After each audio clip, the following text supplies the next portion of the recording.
Vamos aguardar todos abrirem.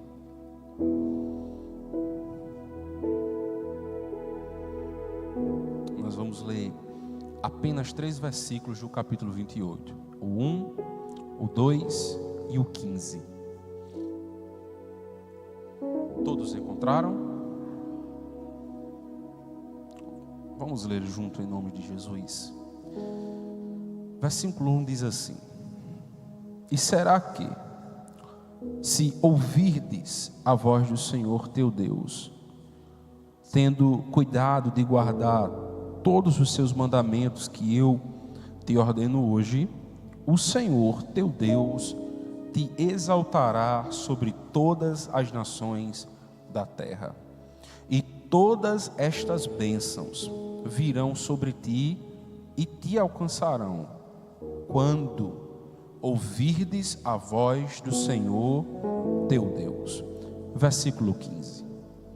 Será, porém, que, se não deres ouvidos à voz do Senhor teu Deus, para não cuidares em fazer todos os seus mandamentos e os seus estatutos, que hoje te ordeno, então sobre ti virão todas estas maldições e te alcançarão.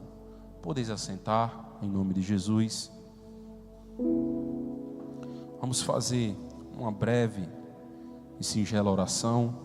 Como de costume, eu peço por gentileza que evitemos qualquer movimentação desnecessária, para que a gente consiga, para que assim consigamos nos concentrar na palavra e aprendamos tudo o que o Senhor tem a nos ensinar. Fechemos os nossos olhos e vamos orar. Senhor Deus e Pai, nós queremos te agradecer por tudo que o Senhor já tem feito, Pai. Reforçamos o pedido de perdão diante de tantas falhas e erros que cometemos, Senhor. E queremos te pedir, Pai, que o Senhor queira continuar a falar nesta reunião simples, neste culto simples, Deus, com pessoas simples, mas adorando a um Deus poderoso, portentoso e grandioso. Que o Senhor queira, Deus, continuar falando, porque nós necessitamos te ouvir, Deus. De mim mesmo, Senhor, eu não tenho nada para entregar, mas que o teu Espírito Santo queira entregar algo para mim, para que apenas como um canal eu possa repassar para a tua igreja aquilo que o Senhor deseja falar. Em nome de Jesus, e a igreja que crê diz: Amados irmãos, hoje, em uma forma de conversa, eu queria trazer alguns conselhos do legislador Moisés, ao qual ele direciona ao povo de Israel diante do seu último momento de vida. Eu queria recobrar a sua mente lá para nossa vigília, a última do ano de 2024, que nós acabamos de passar. 2024, 2025, 2026, né, estamos? Perdão por esse lapso temporal, 2025.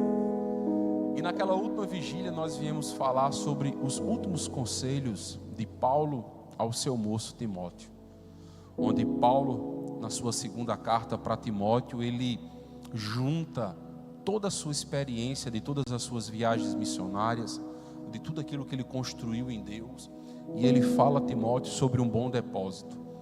E falando sobre esse bom depósito, falando em parábolas como uma analogia, ele aconselha a ele o que guardar nesse bom depósito.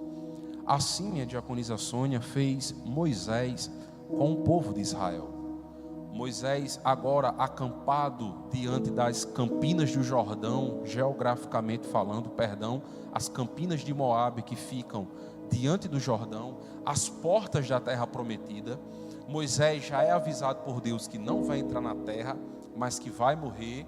Moisés agora se recolhe, minha tia Ivaneide, e se pergunta: o que eu posso, o que eu devo falar e aconselhar esse povo, para que eles guardem essas palavras, e mesmo diante da minha morte, mesmo diante da minha partida, eles tenham algo para se agarrar e não perder o mais importante, que não era Moisés, era a presença de Deus. E Moisés resume o seu último conselho.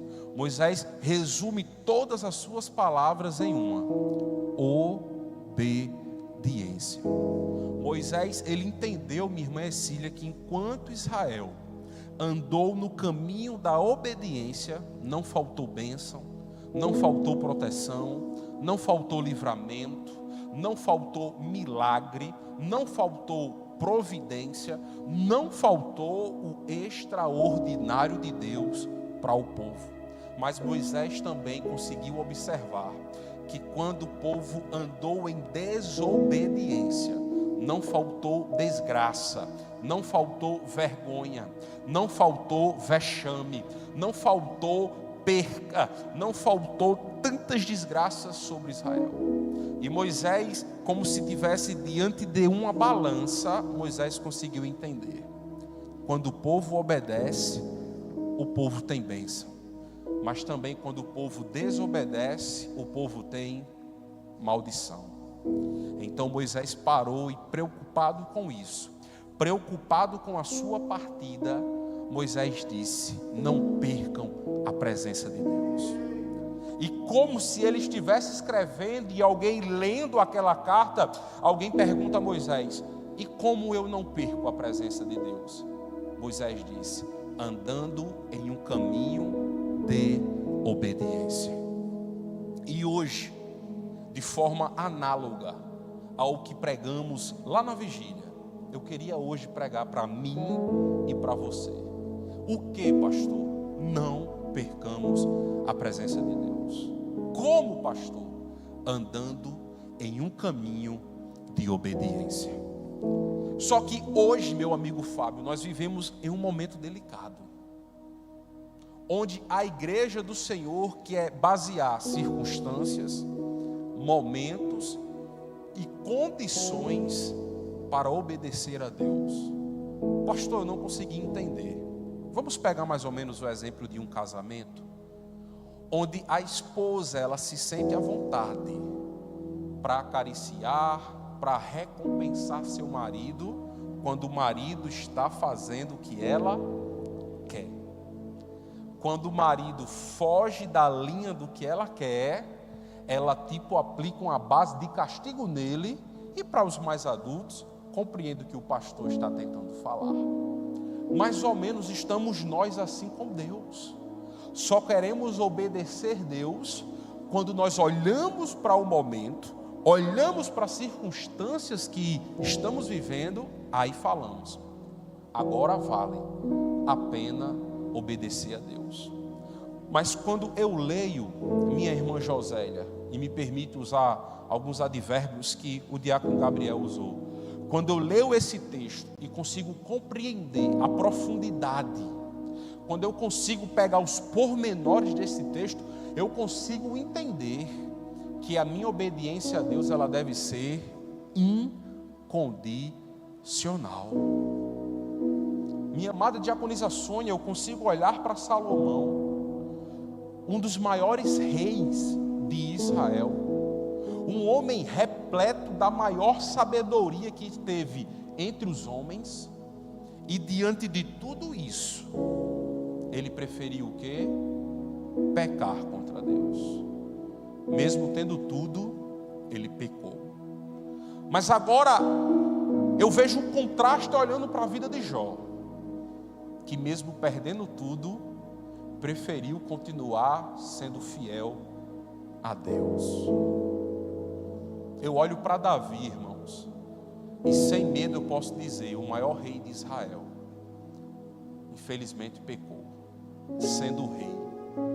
Agora eu olho para José, sendo escravo, preferiu não pecar. Eu olho para os filhos de Eli, Hófni e Finéias, cercado de tudo que era santo, do candelabro, da pia, do altar, do lugar santo, do lugar santíssimo, do átrio, mas preferiram ser infiéis. Mas eu olho para Daniel, cercado de tudo que era imundo, de uma nação imunda, de um povo imundo, de um povo distante de Deus, mas continuou na fidelidade. Eu vejo Adão e Eva no paraíso, no Éden, e preferiram pecar. Mas eu vejo Jesus Cristo no deserto, com fome e sede, mas preferiu fazer a vontade do Pai. Diante desse contraste, eu consigo entender que não são as circunstâncias, não é o lugar, mas é a escolha. Olhe para o seu irmão em nome de Jesus carinhosamente, para quebrarmos esse gelo. Hoje eu estava aqui no altar e vendo o nosso presbítero Jerônimo, só estava faltando ele correr aqui para ver se vocês se alegram mais. Mas vamos se alegrar na palavra, amém? Olhe para o seu irmão e diga para ele: obediência é escolha. Aí você vai perguntar: de quem, pastor? No tempo 3, 2, 3. Bata no peito, diga: minha.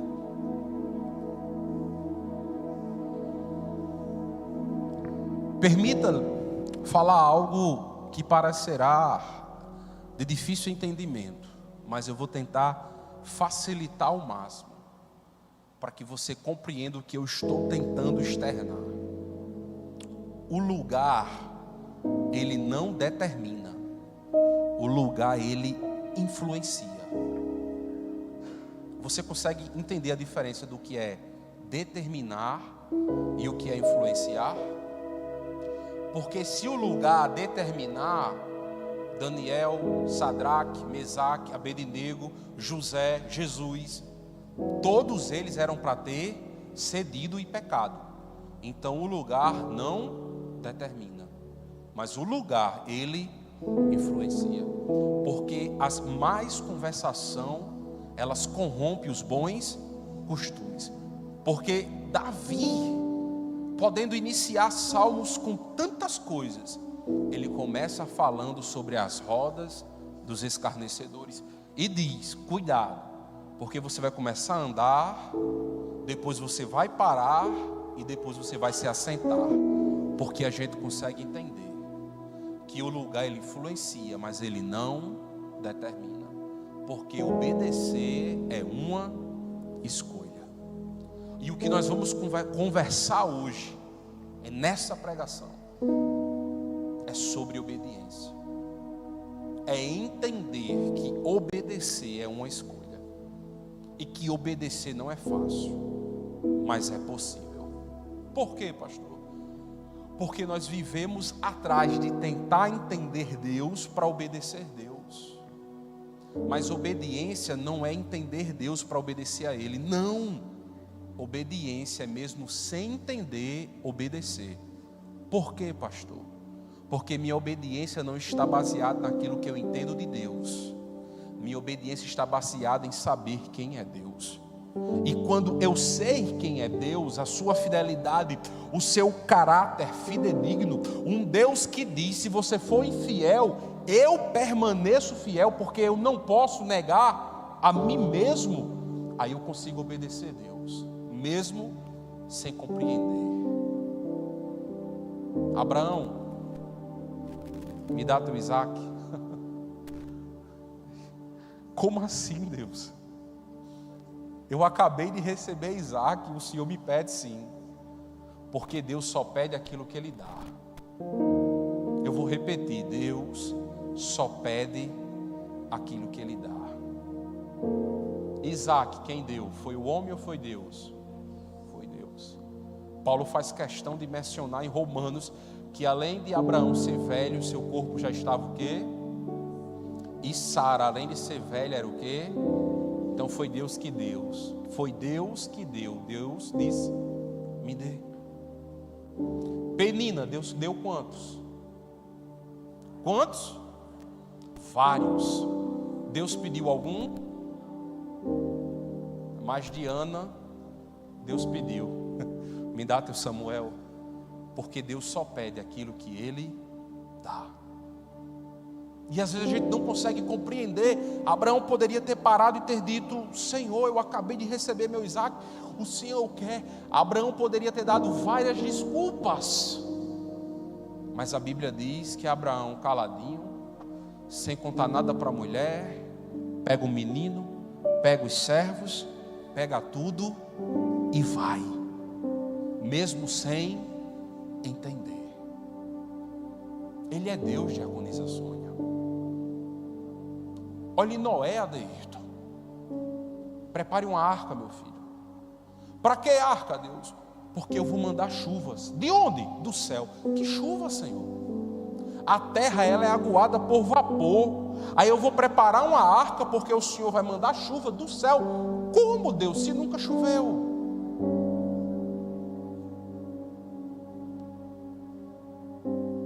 O problema é que nós estamos tentando entender Deus para obedecer Deus.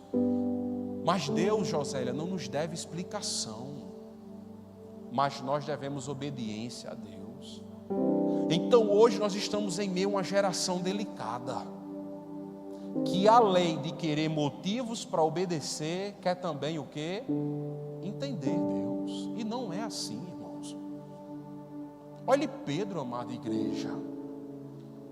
Pega a rede e lança no mar de novo. Mas Senhor, eu já pesquei a noite toda, a rede já está lavada, o barco já está lavado, os utensílios já estão guardados, eu não posso voltar a pescar. Tchau, Deus, eu vou para casa. Pedro teria perdido o que, igreja? O maior dia da vida dele, porque além de viver o milagre daquela pesca milagrosa, através daquela pesca, Pedro foi pescado por Jesus. Então compreenda, para sairmos e continuarmos a caminhar nessa mensagem. Quando você tenta entender para obedecer, a bênção já foi. E o que eu faço, pastor? Obedeça mesmo sem entender, para que a bênção não vá, ela fique. Você entende isso? Segundo ponto: obedeça mesmo sem motivos aparentes. Na introdução da nossa mensagem nós já falamos sobre isso, mas eu necessito reforçar, irmãos. Nós temos N exemplos, como Daniel, como Cedraque, como Mesaque, como Abednego, como José, homens que aos olhos humanos perderam tudo, mas preferiram continuar fazendo o que diante de Deus? Obedecendo. Mas hoje nós estamos cercados de uma necessidade de ver meu casamento bem, minha saúde boa, um trabalho estável, minha situação boa, para que eu venha obedecer a Deus, como se obediência fosse uma moeda de troca. Deus primeiro me abençoa, para depois eu obedecer. Mas quando nós voltamos para o versículo 1 e 2, Moisés deixa claro para o povo de Israel, em seu último momento, que obediência não é uma moeda de troca, obediência é escolha. E ele diz, ouçam a voz de Deus e obedeçam a essa voz, porque certamente serão abençoados. Aqui eu aprendo uma lição importantíssima, é que eu não sou abençoado para obedecer, é que eu obedeço para ser abençoado por Deus. Mas nós estamos invertendo, irmão, os papéis, e estamos querendo a bênção de Deus para depois obedecer a Deus, quando Deus está dizendo: não, primeiro você obedece, para depois eu abençoar você. E olhe, irmãos, a realidade que nós estamos vivendo. Olhe em sua volta, por favor, enquanto eu tomo um pouco de água.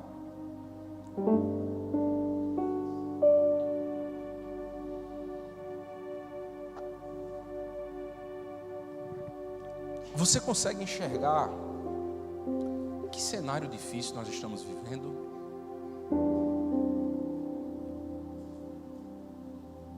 nossos cultos estão cada dia mais ficando vazios. Nossas doutrinas vazias, nossos cultos de orações vazios, nossos cultos de domingo vazios. E aprove a Deus ter misericórdia de nós e não nos deixar vazios da palavra. Porque enquanto estiver esvaziando o homem e ainda tiver palavra, continuamos. Mas quando esvaziar da palavra, aí a gente se desespera. Mas se nós, irmãos, por favor, use a sua mente. Tente usar esse raciocínio que Deus lhe deu, essa capacidade de raciocinar e de pensar. E entenda comigo, se estivéssemos vivendo um princípio verdadeiro de obediência a Deus, como estariam essas cadeiras? Estariam o quê? Lotadas, preenchidas. Mas eu faço uma pergunta: quem aqui se sentiu impactado por aquela penúltima doutrina do presbítero Levi no final do ano? Perdão, a primeira do ano, não foi isso, senhores? Primeira do ano.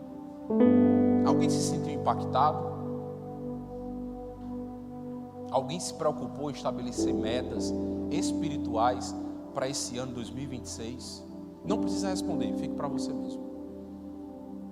Alguém se preocupou em baixar aquele aplicativo para quando chegar no final do ano ter o orgulho de olhar e ver quantas horas passou orando no ano de 2026?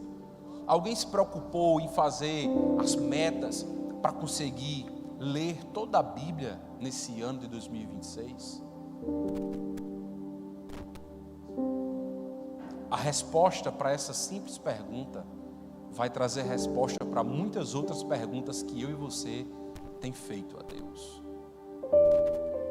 Essa falta de princípio, irmãos, essa falta de obediência a Deus, e eu falo de uma obediência genuína, verdadeira, essa obediência a qual estamos estudando, que não precisa entender, que não precisa de motivos, mas entende que obediência é independente disso. Obediência é escolha. Você consegue entender? A necessidade, irmãos, alarmante que Tabernáculo de Cristo precisa correr para os pés de Jesus. Nós estamos lá na congregação, irmãos, iniciamos sexta-feira uma minissérie. E a temática é: por que a presença se foi? Por quê? Por que a presença de Deus não está mais? E nós estamos usando como texto base lá em Malaquias, capítulo 1. E dentro desse capítulo 1, o profeta ele se levanta para chamar o povo de enganador, porque tinham o bom em casa e estavam oferecendo para Deus qualquer coisa. E Deus levanta Malaquias para mostrar o porquê a presença de Deus não estava mais lá. Porque o povo parou e olharam: onde estão os muros? Estão aí. Os portais também. As portas estão aí. Os lavatórios, as pias, todas reconstruídas. O templo está lá, como era assim, todo bem dividido. Não na glória, não na quantidade de ouro, não na quantidade de prata, não. Mas dividido assim como era antes. Cada compartimento. Os cultos voltaram? Sim. Tem sacerdote sacrificando? Tem. Tem sumo sacerdote? Tem também. E o que está faltando? E o que estava faltando era o mais importante. Era o quê? A presença de Deus. E se nós perdermos, irmãos, essa presença, o que será de nós? O que será da nossa comunidade cristã chamada Tabernáculo de Cristo? Irá se acabar o motivo de nos reunirmos, irmãos.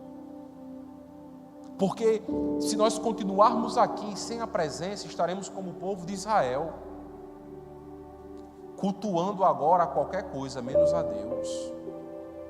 Tornar-se-á algo automático. Eu vou na terça, eu vou na quinta, eu vou no domingo. Eu levo uma Bíblia, o irmão canta um louvor, o pastor prega e eu vou para casa. E o efeito que apraz, a mudança, o contritamento, o quebrantamento, o novo nascimento diário, a obediência não existirá mais. Iremos se tornar, irmãos, católicos, apostólicos romanos. Só vai faltar a hóstia e as imagens de santo. Agora olhe para o seu irmão, por favor, e pergunte para ele: é isso que você quer para você? Pergunte para ele educadamente, carinhosamente, para não assustar seu irmão.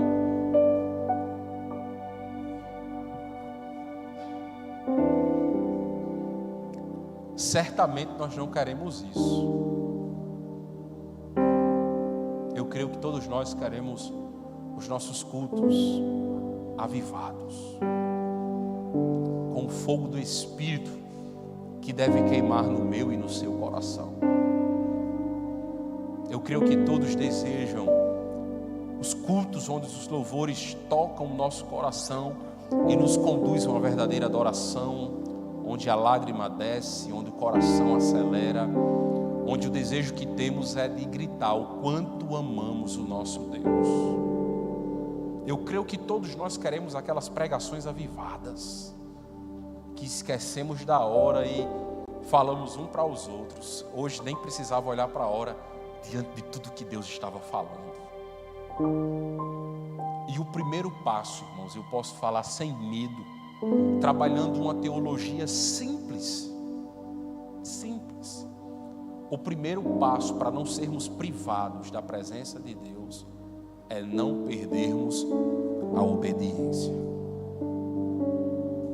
Se vivermos este princípio de obediência, irmãos, certamente a presença de Deus estará do nosso lado. E quando Deus está, irmãos, é diferente.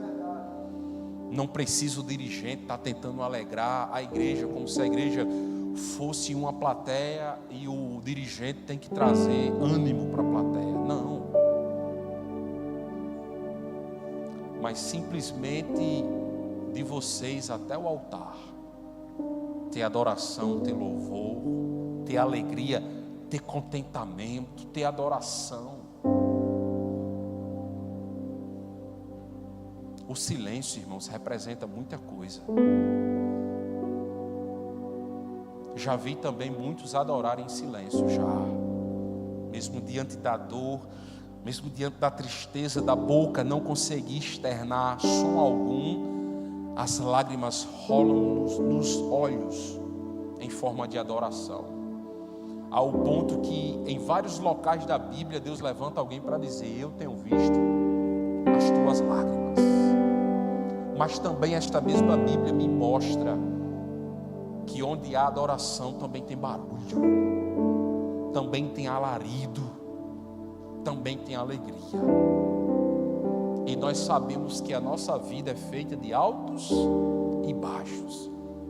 Tem um momento de adorar com lágrimas, mas também tem um momento de adorar com som, com atitude, de sair da nossa boca. E diaconisa Sônia, uma das adorações mais lindas é que quando o normal seria adoração por lágrimas diante de tanta dor, eu consigo mesmo nessa realidade romper o silêncio e adorar o nome do Senhor.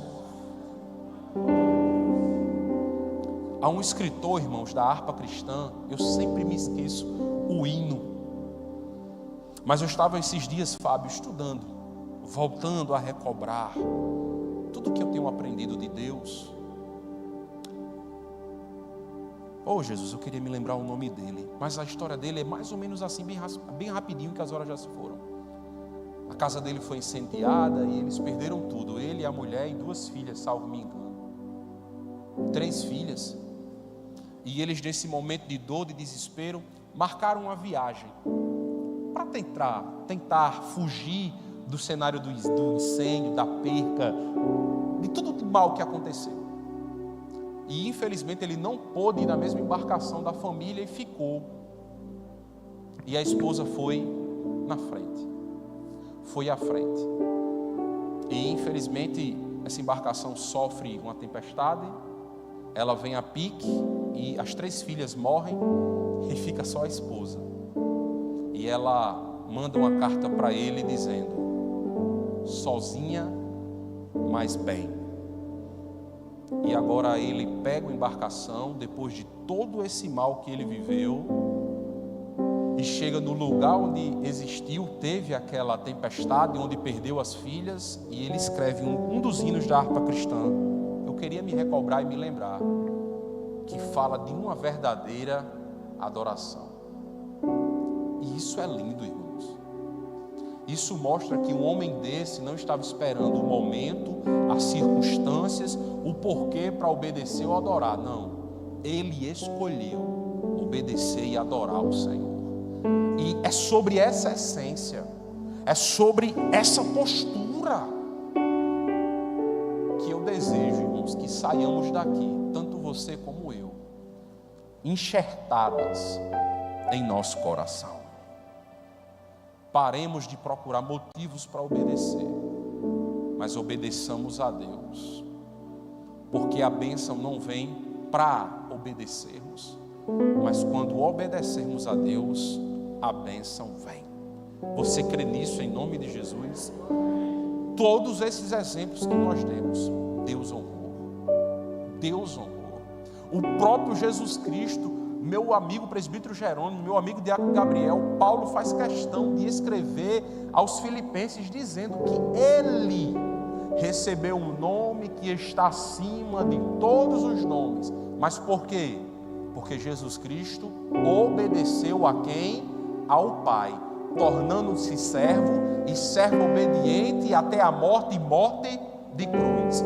E a condição para o nome que ele recebeu foi porque Jesus Cristo o quê? Obedeceu, irmãos. E agora, se eu fosse um pregador triunfalista, trazendo autoajuda, certamente muitos estariam glorificando. Mas como eu tenho procurado ser um pregador cristocêntrico, trazendo ajuda do alto para nós, o silêncio fala mais alto. Mas eu posso encerrar essa mensagem garantindo, seja aqui ou seja lá, a nossa obediência a Deus será recompensada. Porque não há ninguém que trabalhe para Deus e não receba um salário à altura. Porque aqueles que honram Deus são honrados por Deus. Você consegue guardar essa mensagem?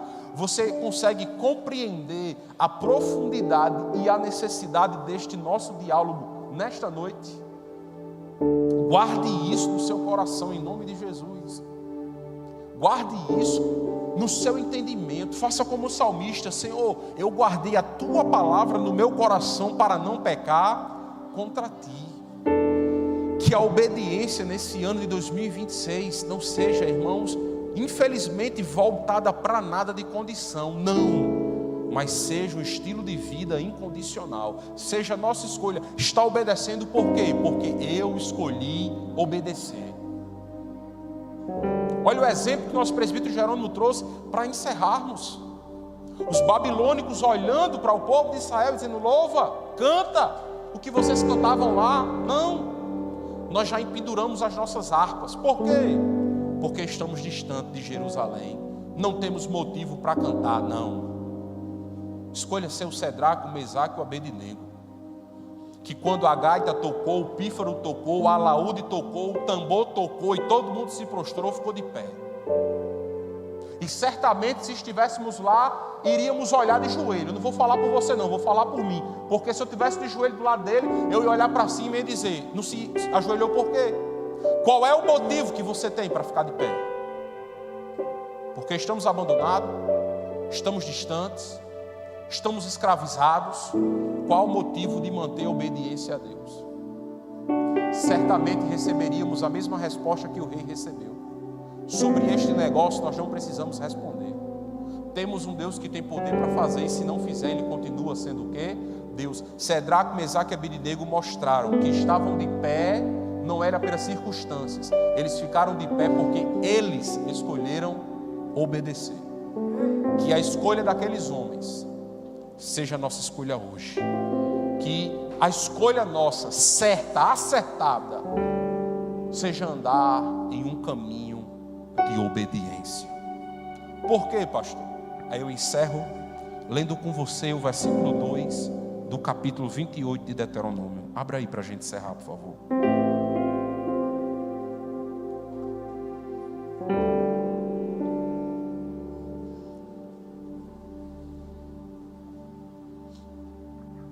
Abriu? E todas estas bênçãos virão sobre ti e te alcançarão. Vamos todo mundo juntos? 2, 3. E todas estas bênçãos virão sobre ti e te alcançarão. Quando, pastor? Quando ouvires a voz do Senhor teu Deus. Quem quer bênção? Quem quer bênção? Quem quer vitória? Quem quer sonho realizado, concretizado? Quem quer viver milagre? Quem quer viver prosperidade? Quem quer viver dias melhores? Pastor, eu quero. E às vezes a gente fica do lado de quem está ouvindo, dizendo: eita, eu posso viver tudo isso? Posso. Meu Deus, o pastor vai dar um segredo mirabolante, Jesus. Eu vou até pegar um papel e uma caneta, porque vai vir, meu Deus do céu, algo de outro mundo. Aí você vai ouvir do seu pastor: obedeça. Aí, para você não perder de ter pegado o papel e a caneta para escrever, você escreve bem grande: O-B-D-C.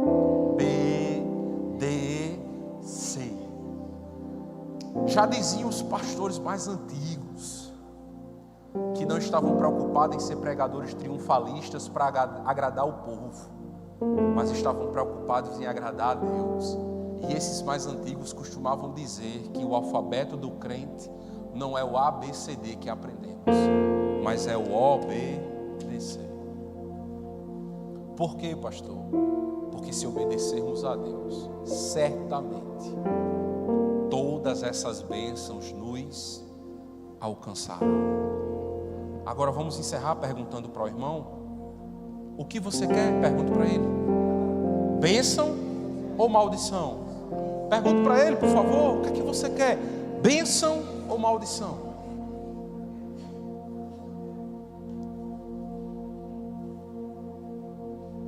Se eu perguntar agora: quem quer maldição? Levanta a mão. Todo mundo vai fazer o quê? Vai baixar. É ou não é? É ou não é? Se eu perguntar agora: quem quer bênção? Levanta a mão. Se possível, o irmão vai levantar até os pés. É ou não é? É ou não é? É. Vou falar a frase, né, que jogaram lá no Instagram. É a frase do meu pastor. Promete que vai ficar com raiva de mim? Quem tem obedecido a Deus, levanta a mão. Quem tem desobedecido a Deus, levanta a mão.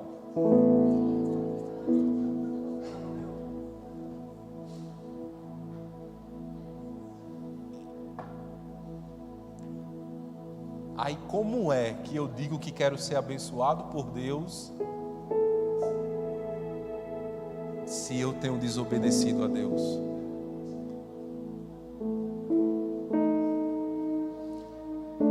Venhamos refletir nisso em nome de Jesus. Irmãos, voltando-se para a parte da mente. Pode falar, minha diaconisa.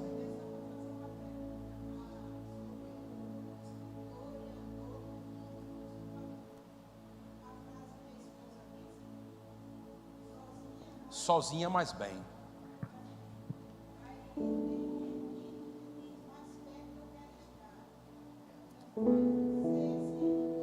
Eu vou pesquisar, diaconisa Sônia. Terça-feira eu vou trazer o nome dele e o hino da harpa.